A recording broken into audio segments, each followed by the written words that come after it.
Previously, we talked about microdimensional mastery, an alternative version of the Kardashev scale proposed by John Barrow. If you haven't seen the introductory video to this topic, you should check it out. The link is in the description below. Today, we're taking a closer look at a Type 1- civilization and what it is capable of. So let's get right down to it and explore this civilization and some of its features.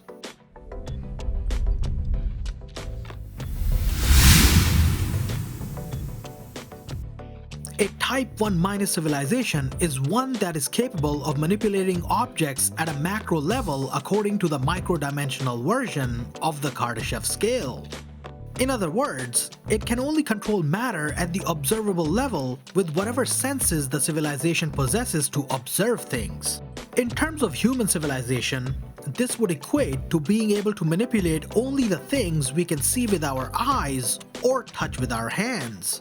So in general, a Type 1- civilization would be able to work over a scale of about 10 to the 0 or 1 meter.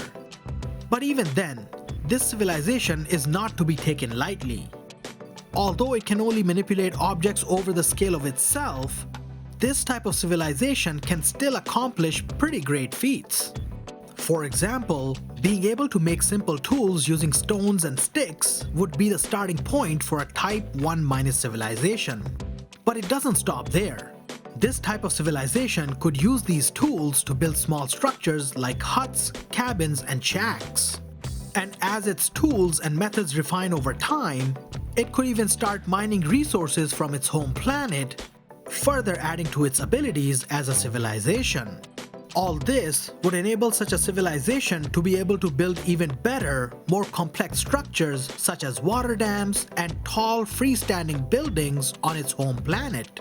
Apart from building structures and mining resources, a Type 1- civilization would also have some control over other, less advanced species that it shares its home planet with.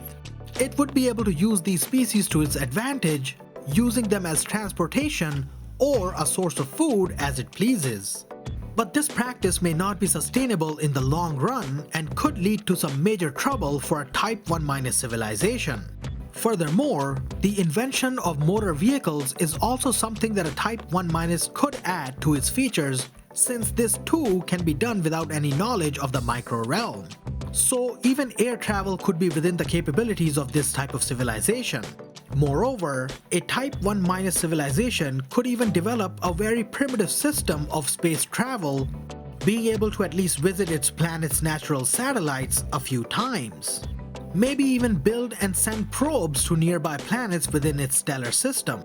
These visits, though, may not be too useful in terms of its advancements as a civilization. This is simply because the techniques used and cost would not be sufficient to be able to make any progress in any useful way. So according to Microdimensional Mastery then, in order to sustain itself and advance, a Type 1- would need to start exploring a whole new world that is not out there in the universe, but hidden inside the microscopic realm.